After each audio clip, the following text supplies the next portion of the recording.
Hello everyone, कैसे हो आप लोग। उम्मीद करती हूँ आप लोग अच्छे होंगे। और मैं क्या बताऊँ, मैं तो अच्छी नहीं कह सकती, क्योंकि जल्दी से मुझे 3-4 दिन के अंदर फिर से ऐसी प्रॉब्लम होगी कि मुझे हॉस्पिटल आके एडमिट होना पड़ा।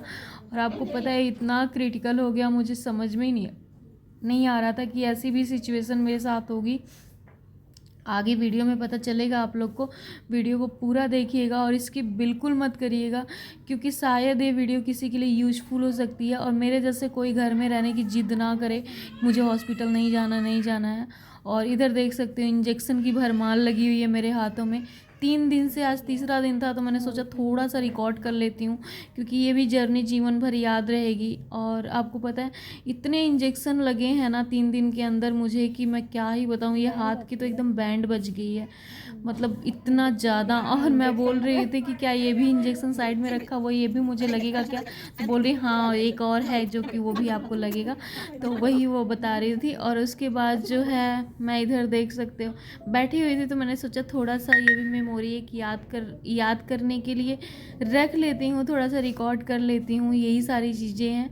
और हाथ की तो मेरी बैंड बज गई है, इतना गंदा वाला, मतलब कि आपको बता रही हूँ ना, स्वेलिंग हुई है कि मैं क्या ही बोलूँ। और ये देखो, पूरी चूड़ियाँ वगैरह निकलवा दी थी उन लोगों ने, पैर की पायल भी निकलवा दी थी। और बोल रहे थे कि बस, क्योंकि हो सकता है हाथ में स्वेलिंग आ जाए, इसके लिए उन्होंने निकलवा दिया था। रिंग्स वगैरह सब कुछ निकलवा दिया था।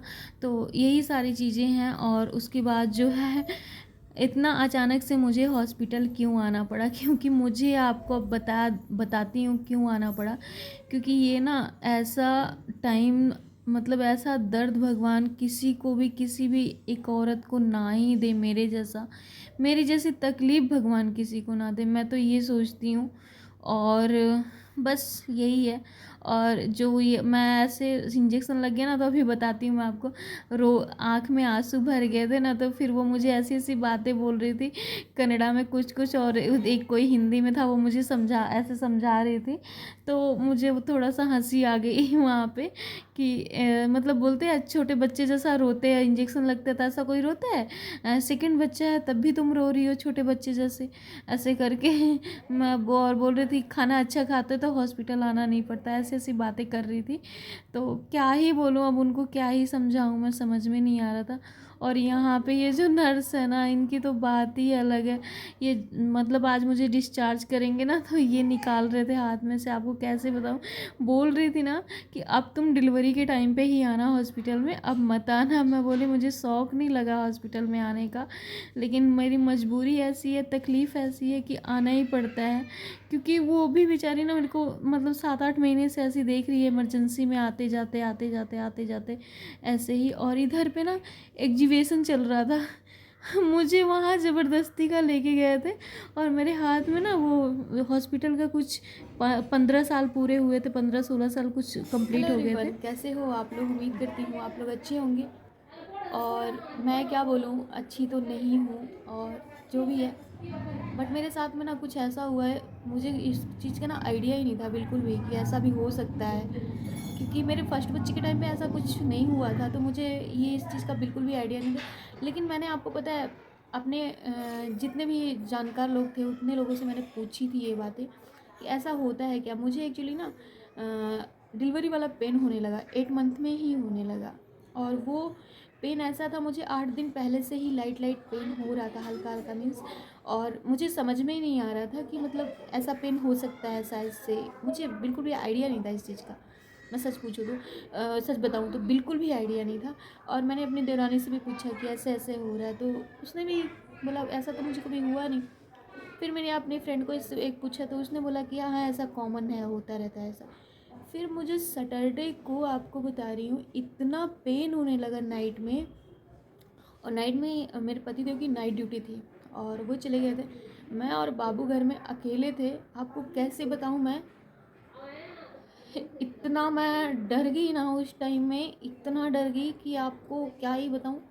कि मैं बाथरूम में जाने के बाद ना, मेरे को वहाँ से आने के लिए भी नहीं हो रहा था और घर में कोई भी नहीं था। ये 8 मंथ का जो दौर गुजरा है ना मेरे साथ में, ये मुझे पूरे जीवन भर याद रहेगा। ये जो ये मेरे साथ में जो 17 तारीख को हुआ ना, 17 तारीख को तो मैं हॉस्पिटल ही गई, लेकिन फ्राइडे नाइट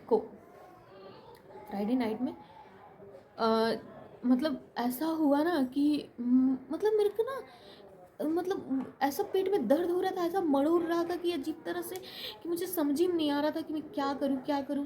फिर भी मैं सोच रही थी कि अभी इनको बुलाना रात को सही रहेगा कि नहीं रहेगा, ऐसा सोच रही थी।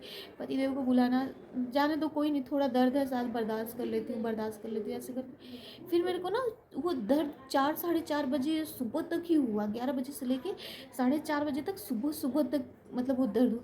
और जब वो दर्द बंद हो गया ना, तो फिर मुझे क्या हुआ कि इन वॉमिटिंग चालू हो गई। वॉमिटिंग हुई, मतलब 4 से 5 बार वॉमिटिंग हुई। और आपको पता है, जब 8 मंथ आपका भरा पूरा शरीर रहता है और वो वॉमिटिंग करने के टाइम पे ना ये यहाँ से पेट से खींचता है तो इतना दर्द देता है कि मैं क्या ही बताऊँ उस चीज़ को। उस चीज़ की कल्पना ही नहीं कर सकती मैं, मुझे इतना दर्द हो रहा था। और फिर मैंने बाबू को बोला कि बाबू पापा को फ़ोन कर जल्दी से कि अब वो आ जाएं, मेरे को नहीं हो रहा, अब नहीं हो रहा है बिल्कुल भी। जो कि सुबह के बज रहे थे, 7:30 बज रहे थे, उसको भी स्कूल जाना था। मैंने बोला आज स्कूल छोड़ दो, मत जाओ, रहने दो। फिर उसके बाद जो है वो फ़ोन किया, पापा आप आ जाओ और मम्मा को बहुत पेन हो रहा है और वॉमिटिंग हो रही है। अच्छा ये तुरंत वहाँ से 7 बजे 7-8 बजे जो भी है आए। आने में भी आधा घंटा टाइम लगता है एक्चुअली, 8 साढ़े 8 9 बज गए थे लगभग, आते 9 बज गए थे। फिर मैं जैसे तैसे कंट्रोल की और फिर भी देखो मेरे को थोड़ा सा रिलैक्स, क्योंकि मैं पूरी नाइट जगी हुई थी, तो मुझे लग रहा था मुझे थोड़ा सा मतलब आराम लग रहा है, हल्का हल्का सा आराम लग रहा है। मैंने क्या कि मैं थोड़ा रहने देते, आज हॉस्पिटल नहीं जाते। अभी इतने पे भी मेरी मेरी कंडीशन देख लो कि मैं बोल रही हूँ इनको रहने देते हैं, हॉस्पिटल नहीं जाते, क्योंकि हॉस्पिटल जाने का मतलब पूरा दिन आपका चला जाता है, ऐसे करके होता है हॉस्पिटल में। फिर मैं इनको बोली कि ये बोले दिमाग मत ख़राब कर, कल सैटरडे है, आज सैटरडे है, कल संडे है, कल डॉक्टर लोग रहेंगे नहीं रहेंगे, आज हाफ डे टाइम तक रहेंगे, चलो दिखा के लेके आते हैं। अच्छा ये गुस्सा करने लगे तो पतिदेव, फिर मैं गई, साथ में जाके आई। आपको पता है वहाँ पे जब गए ना, तो डॉक्टर चेक की, और चेक करने के बाद इमरजेंसी में ही चेक की, बोलते हैं कि आपको डिलीवरी वाला पेन आ गया है, ऐसे करके। अब मैं तो एकदम शॉक रही कि मतलब ये क्या हो गया, ये कैसे हो गया, मतलब समझ में ही नहीं आ रहा था ये चीज़।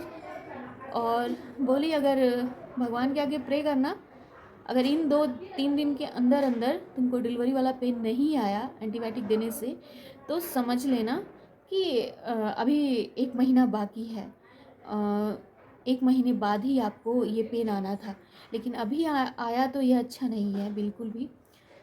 मैं भी बहुत अंदर से मतलब एकदम नर्वस सी हो गई थी, लेकिन फिर भी इनको भी देख रही थी तो इनका भी मुँह ही उतरा हुआ था, मतलब पतिदेव का भी ऐसा लग रहा था कि इनको भी टेंशन ही हो जाएगा ऐसा।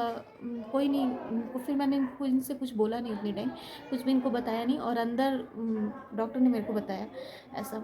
अच्छा अंदर गए हम, एडमिट किया हमको, और उसके बाद वो भी फिर वहाँ भी जाके जब एडमिट की तो वो बोली भगवान से एक चीज़ का प्रे करना कि ये जो पेन है ना आए ना तुमको, ठीक है। मैंने बोला ठीक है। और उसके बाद 3 दिन तक एडमिट थे, आज कल तीसरा दिन था, कल हमको छोड़ा। अब भगवान करे बस। और जो कि 8 महीना, 22 को 8 महीना कंप्लीट हो जाएगा, 9वां लग जाएगा, लेकिन फिर भी पता नहीं क्यों ना इस बार मुझे इतना डर वाली फीलिंग हुई ना, इतनी डर वाली फीलिंग हुई कि मैं बता ही नहीं सकती इतनी डर वाली फीलिंग क्यों हो रही है मेरे साथ में, ऐसा क्यों हो रहा है समझ में नहीं आ रहा। मैं ना बहुत एकदम नर्वस सी हो गई हूँ और मुझे कुछ समझ में भी नहीं आ रहा है कि क्या करूँ, कैसे करूँ। अब ऐसा लग रहा है ना कि किसी बड़े बुजुर्ग का होना साथ में बहुत ज़रूरी है, किसी का भी होना ज़रूरी है, ऐसा लग रहा है, अंदर से फील हो रहा है अंदर से। क्या ही बोलूँ, कुछ भी नहीं कह सकती।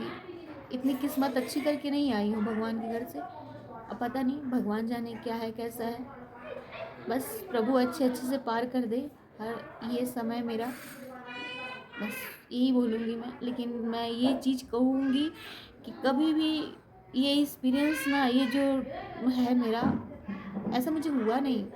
फर्स्ट बच्चे के टाइम पे कभी नहीं हुआ ऐसा, लेकिन ये अलग अलग बच्चों में अलग अलग चीज़ें होती रहती हैं। तो अभी फ़िलहाल के लिए मुझे ठीक लग रहा है, बेटर फ़ील हो रहा है। और उन लोगों ने मेरे को एक ग्लूकोज़ वगैरह चढ़ाया था और फिर एंटीबायोटिक छोटा-छोटा 6-6 घंटे के अंदर में उन्होंने किया, तो ठीक लग गया। और अभी भी मेरे को देख सकते हैं आप, ये लगा हुआ है ड्रिप्स का। और आपको पता है मुझे ना इतना हाथ स्वेलिंग था कल, अभी भी है। इस हाथ में आपको फ़र्क पता चल रहा होगा, ये कितना मोटा है और ये कितना पतला है। और ये देखो, ये पूरी नस दिख रही है, इसमें नहीं दिख रही है। तो ऐसा ही था अभी भी। देखो, ये छूने से भी दर्द हो रहा है यहाँ, ये पूरा पूरा। और उन्होंने ना चूड़ियाँ उड़ियाँ सब कुछ निकलवा दी थी। तो मैं घर आई तो नहाई, फिर मैंने ये बहुत बड़ी बड़ी सी, थोड़ा ये हाथ में भी स्वेलिंग था ना, तो मैंने ये पूरा ये वाली एक बस ऐसी चूड़ी डाल ली।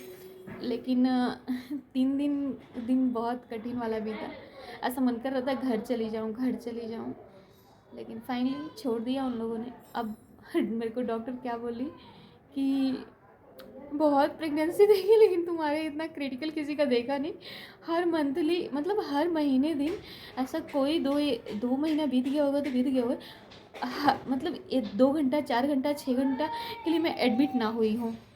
मेरे को यही नहीं समझ में आ रहा है कि कैसे कैसे 9 महीने बीत, मतलब 8 महीने बीत, अभी 22 को कंप्लीट होगा, अभी 8 महीने पूरे भी नहीं हुए हैं। आज 20 है, 2 दिन और है।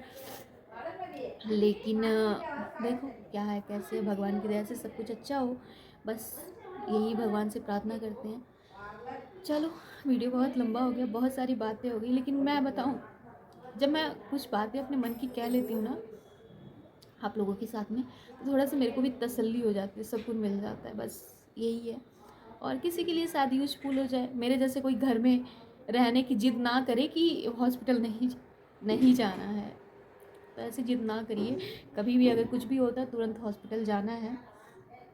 मेरे को थोड़ा इंजेक्शन से बहुत डर लगता है, बहुत डर लगता है, यही सारी चीज़ें हैं। तो चलो, आगे जो हॉस्पिटल की वीडियो है वो मैं आप लोग के साथ में शेयर करती हूँ। देखो, क्या मैंने थोड़ा थोड़ा बस रिकॉर्ड कर लिया था, हल्का हल्का सा, बस और कुछ नहीं।